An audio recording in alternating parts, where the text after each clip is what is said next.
Estamos de volta com o TV Câmara Entrevista, que hoje aborda o tema gestação e maternidade. Sobre isso, eu converso com o Dr. Rodrigo Salomão e o Dr. Marcelo Nogueira. Doutores, sobre os partos, né? Nós conhecemos aí, eu acho que os mais conhecidos são os parto humanizado, a cesárea e o parto normal. Quais são os tipos de parto que a gestante pode ter? Então, basicamente, a gente tem o parto normal e o parto cesáreo. São as únicas duas maneiras de uma criança vir ao Nascer. mundo, né? Daí a gente tem outras vertentes que teria o parto aí humanizado, e hoje já existe uma outra coisa que chama-se de parto adequado. Adequado. Que é uma outra maneira que a gente está usando e é o que hoje está realmente ganhando força, né? Porque eu acho que até o nome eu acho mais adequado, né? Porque parto adequado, assim, é aquela maneira que cada paciente ela vai ter um parto adequado para a situação dela, né? Porque o humanizado ele fica muito naquela, eu quero humanizado, mas não é, nem todo mundo às vezes consegue todos porque dentro do parto humanizado você tem situações que você deseja durante o trabalho de parto, mas às vezes a gente não consegue fazer com que esse trabalho de parto seja da maneira que a paciente quer, de acordo com como está evoluindo o parto, né? E o parto adequado são maneiras de você adequar cada situação para aquele trabalho de parto dela e para o parto dela, visando, né, melhorias para a mãe e para o feto. E é isso quem vai conseguir definir, justamente são vocês, os profissionais que acompanham todo o período. Eu acho que nós somos capacitados e assim, é o que eu sempre falo, o evento parto, ele não pode ser mais importante do que você entregar um neném bem, com saúde para a mãe. Sim. Então, às vezes, a gente criou algumas coisas pertinentes, mas algumas coisas que a gente, como obstetra, eu acho que foram modismos e que agora estão caindo um pouco em desuso, e eu acho que agora está indo para um consenso. Então, esse consenso aí do parto adequado. A gente tem também essa questão os órgãos eles se deslocam, né? Conforme a barriga vai crescendo para se adaptar ali ao bebê. Quanto tempo depois que o bebê nasce os órgãos levam para voltar todos ao lugar e a mulher ter ali o organismo funcionando como antes? Na verdade, o que mais se altera em termos de tamanho e volume é o útero, porque ele cresce, né? E daí logo depois que nasce, ele já diminui bastante, né? Então, se você pensar que o útero, no final da gravidez, ele chega praticamente até quase o estômago. Não, até quase aqui os arcos costais, e quando termina o procedimento, o parto, esse útero já está à altura da cicatriz umbilical, praticamente, né? Então, e daí para frente ele leva algumas semanas ainda para regredir e voltar até o tamanho normal. E o restante, na verdade, eles acabam mudando de posição porque por conta do útero o volume dele vai crescendo e vai se expandindo e empurrando algumas coisas. Na verdade, o que acontece? A gente, depois do parto, a gente vai entrar numa outra fase que chama-se puerpério. E nessa fase de puerpério é onde todas aquelas modificações que aconteceram durante a gravidez, elas vão deixar de existir e a mulher voltará a ter o corpo normal como ela tinha antes. Essa fase do puerpério dura em torno aí de 48 a 50 dias, mais ou menos. E como é que fica a saúde da mulher nesse período? Você tem uma queda da imunidade, isso é natural, logo depois do parto. Geralmente cursa aí com uma discreta anemia, também está dentro do esperado. Mas é uma fase aí que a mulher vai perder bastante peso. Então, às vezes é uma luta da gente contra a balança, as mulheres contra a balança, amamentar cada mamada queima mais ou menos 500 calorias. Então é importante aí as mulheres aí amamentarem para ajudar aí o corpo, além de ser extremamente benéfico para as crianças, onde você vai passar os anticorpos, não tem alimento melhor que o leite materno, vai ajudar as mulheres aí a voltar, a perder o peso, a perder o peso que é algo que elas tanto reclamam.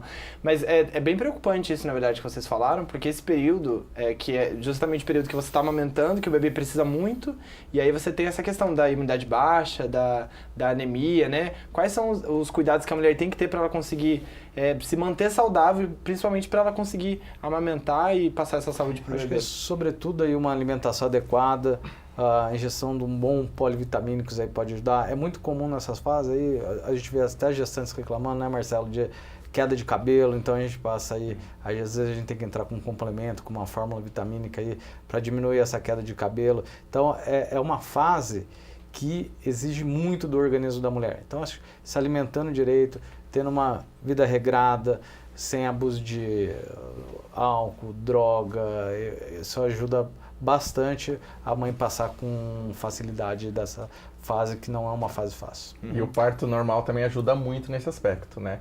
Porque dentro, se você pensar que uma paciente foi submetida a parto normal, que em algumas situações hoje nem a episiotomia mais é feito, né, que é o cortezinho que faz ali para ajudar na passagem do nenê, muitas vezes a gente não faz mais a episiotomia, só em situações realmente específicas.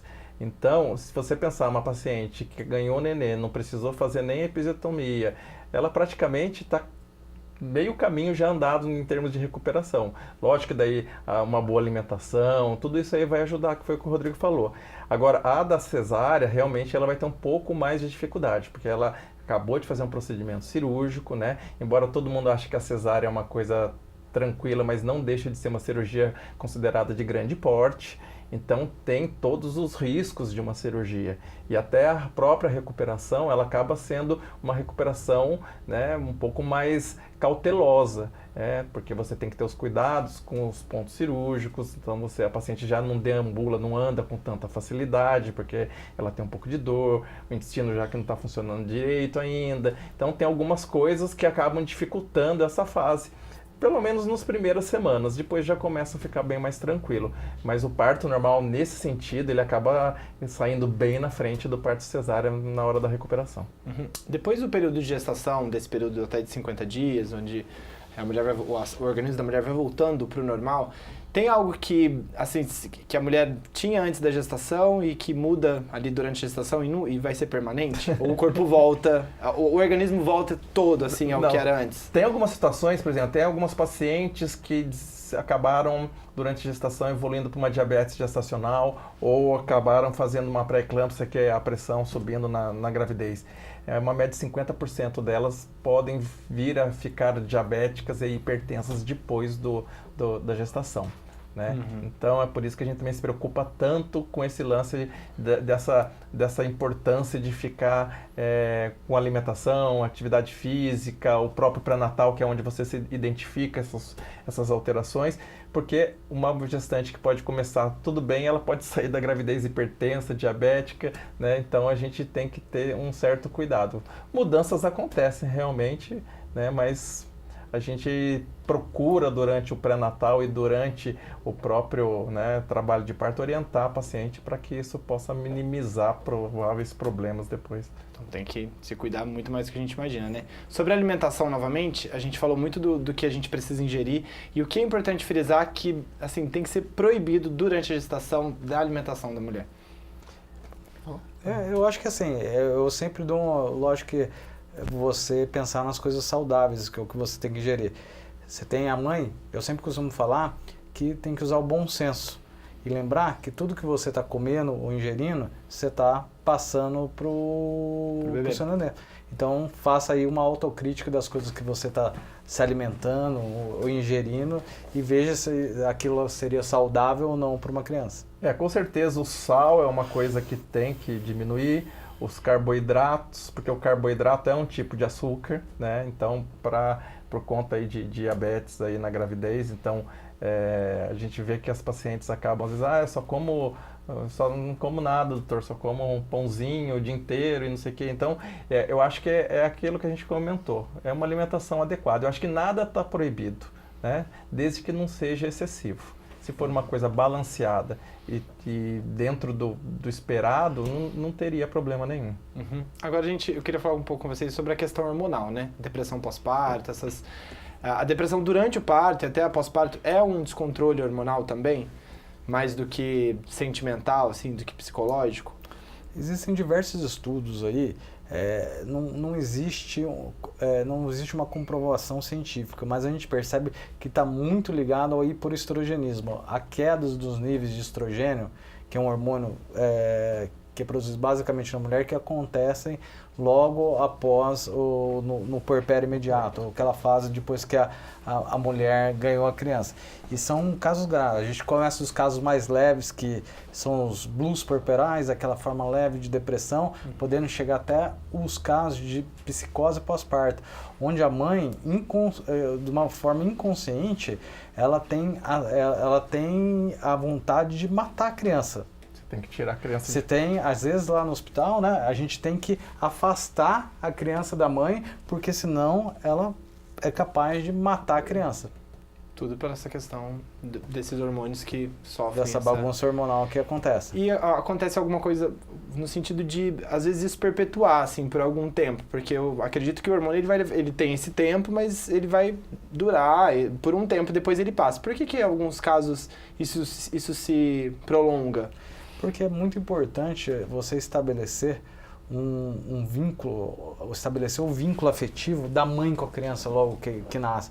E é impressionante, às vezes as crianças mães que tiveram essa psicose puerperal aí, ou tiveram as formas mais graves de depressão, você vê que essa relação com a criança, por muitas vezes é meio conturbada aí pro resto da vida.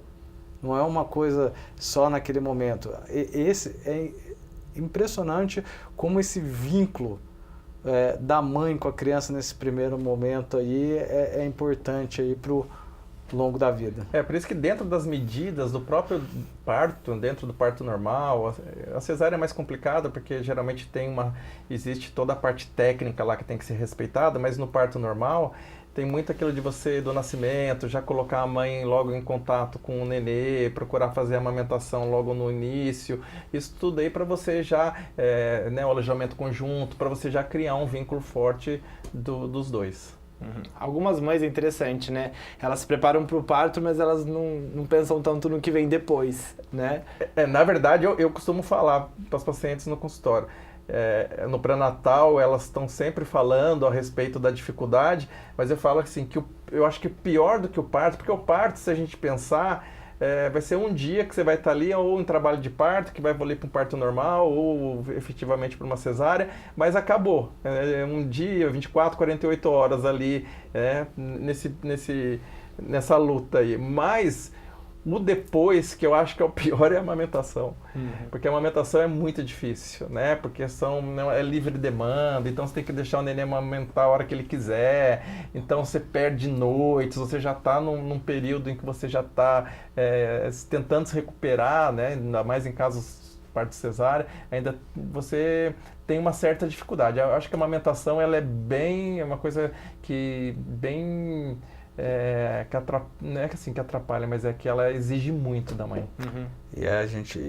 E aproveitando esse gancho, falar aí um pouquinho da maternidade responsável, que hoje você tem que ter responsabilidade para botar uma criança no mundo aí. Hoje é muito difícil criar filho, estudar, levar médico, o custo é muito alto. Aí meu pai que brinca que filho é um carnê que você nunca quita. Então, o carnê eterno, né? É o carnê eterno. Então, que você tem que ter, para jovens principalmente, de ter essa responsabilidade da maternidade responsável. Eu achei muito importante a gente estar falando. É muito interessante isso e essa questão que você falou, né, do amamentar. A Fernanda Lima, ela até disse para mim, me preparei para o parto natural e consegui. Não me preparei tanto para dar de mamar e sofri muito, né? Muitas mães dizem que essa fase é até mais difícil, assim, pelas dores que elas sentem no corpo, pelo que elas sentem no organismo. Acho que a gente já até conversou um pouco isso, mas por quê? Que essa fase, esse pós acaba sendo tão, às vezes, mais difícil do que o período. Porque exige muito, né? Exige muito. Você já está numa situação em que você está... extenuado, cansado. Se recuperando. E você ainda ele exige muito em todos os sentidos, né? Não é só na amamentação. O nenê é um dos... Você pega o ser humano, é engraçado. Se você largar ele sozinho, ele morre, né? Você pega o filho de um cavalinho aí que acabou de nascer, 2 horas depois ele já tá correndo, né? Então, o ser humano, ele é muito dependente, né? Então, essa dependência inicial, ela exige muito mais da mãe do que do pai. Eu até costumo brincar assim, Deus foi injusto numa situação, porque a mulher devia parir e o homem devia vir com o peito para amamentar, né? Porque daí ia ser equilibrado, dois períodos totalmente diferentes. Então a mãe ia ter toda aquela... E depois ela ia descansar e o marido ia começar a amamentar, 6 meses amamentando. Só que, graças a Deus, ele preferiu colocar nas mulheres e hoje elas dão conta disso, mas tem uma dificuldade, isso aí é óbvio, né? A gente percebe isso quando elas voltam no consultório, depois, doutor, olha, o parto foi como o senhor falou, foi até tranquilo, mas amamentar tá difícil. É difícil. Né? Mas é muito importante. É o mais importante, né? Que é como o doutor falou, que é o que nutre a criança e vai desenvolver todos ali os anticorpos, né? Queria que vocês falassem, assim, de uma maneira geral, a gente até, para ficar bem claro para as pessoas que estão em casa, quais são os principais, o que é mais importante nessa fase de amamentação, de o que a mãe precisa comer, como que ela precisa cuidar da saúde, em relação a ela mesma, o que ela precisa comer, esses intervalos mesmo, né? Por exemplo, durante a gestação, de 2 em 2 horas, depois, como é que muda tudo isso? O que é mais importante da mãe saber depois, né? Nessa época de amamentação? Já falou? Pode falar. Então, a alimentação é básica, né? Isso aí é para a vida toda, para todo mundo, né? Então ela tem que realmente estar fazendo uma alimentação saudável, até para aguentar esse baque aí na hora da amamentação. Mas o mais importante, assim, a gente vê que uma das coisas que acabam dificultando essa amamentação muito são os problemas que acontecem na mama, né? As fissuras, a dor na hora de amamentar, o mamilo que está rachado, a mama que endurece, fica toda endurecida, cheia de... e isso aí incomoda a mãe, né? Então a gente sabe que existem posturas que ela tem que na hora de amamentar, né? Posições que a gente sabe que melhora essa posição de amamentação. Então, se ela conseguir, dentro da amamentação, adequar a posição, na hora que o nenê vai fazer a pega da mama, se ele pegou errado, ela tira o nenê, põe de novo, faz com que esse nenê tenha uma posição adequada, numa poltrona adequada, tudo isso aí ajuda. E daí, a partir do momento que ela começa a não ter mais dor, não ter mais desconforto, e esse vínculo de proximidade, lógico, acaba sendo grande, ela começa a curtir mais do que realmente não gostar. Mas o começo é muito cheio de dores, é muito cheio de... Porque a grande maioria, às vezes, faz fissura, faz engurgitamento mamário, e algumas ficam até realmente, abrem a mama com secreção purulenta, que umas coisas mais graves assim.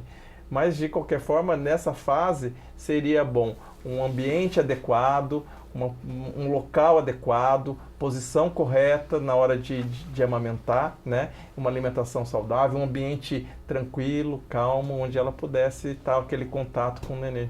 Uhum. Agora, sobre a mãe, né? A gente sabe que esse período da gestação ele dura muito mais que 9 meses, depois vem todo esse período da amamentação. O que a mãe precisa para se cuidar, né? A gente sabe que depois que a mulher vira mãe, a atenção vira muito mais pro bebê, né? Pros cuidados do bebê, aí o bebê também começa a ficar doente, tem toda essa coisa do desenvolvimento mesmo, né? Do indivíduo, mas a mãe, o que é importante ela não descuidar da saúde dela mesmo? A gente tem que falar, ela não pode esquecer que às vezes ela esquece que é mulher e pensa que é sua mãe. Mãe. Ela tem que lembrar que ela é mulher também. Então a importância de estar fazendo os exames laboratoriais pelo menos uma vez por ano, hemograma, colesterol, manda tirar as rotinas, o exame do Papa Nicolau preventivo, que é um exame de rastreio de câncer de colo de útero, aquelas que tiver o ultrassom transvaginal, importante, para a gente ver como está o útero, os ovários, e aquelas que têm indicações, agora que nós estamos no mês do Outubro Rosa, é importante também falar aí da mamografia. E é muito importante. A mamografia, para aquelas pacientes que já têm indicação sendo realizadas anualmente, é muito mais importante até que o autoexame. Porque um nódulo de mama, às vezes, ele já está ali, aquele câncer, a função da mamografia é pegar o câncer no comecinho. Uhum. Ela rastrear lesões subclínicas. Então, se a mulher faz a mamografia todo ano, a chance dela pegar um câncer inicial que ainda não se tornou um nódulo palpável e permite permite aí um tratamento muito mais conservador, é muito maior do que aquela que não faz o exame. Só para complementar, uma coisa que não pode esquecer também, que a amamentação exclusiva, ela não protege totalmente de uma próxima gravidez, né? Então, lógico que ajuda, mas não é um método que você pode só usar, eu estou amamentando e pronto, eu não vou engravidar. Não é assim que acontece, tá? Então, ela tem que procurar o médico, se ela tem opção daí de usar algum método que ela queira, preservativo, anticoncepcional oral, injetável, mas existem vários métodos para poder evitar uma nova gravidez, que isso aí acontece também, a mãe amamentando um e já dá grávida do outro. Tá certo. Doutores, muito obrigado pela presença de vocês, foi muito esclarecedor. Obrigado. Este foi o TV Câmara Entrevista de hoje. Para você rever este programa, acesse o nosso canal no YouTube, youtube.com/TV Câmara Jacareí, e curta, comente e compartilhe a nossa página no Facebook, facebook.com/TV Câmara Jacareí. As fotos desse programa você pode acompanhar também pelo Instagram da Câmara Municipal. Continue ligado na programação da TV Câmara Jacareí, a TV pública da cidade, e eu te vejo no próximo encontro. Até lá!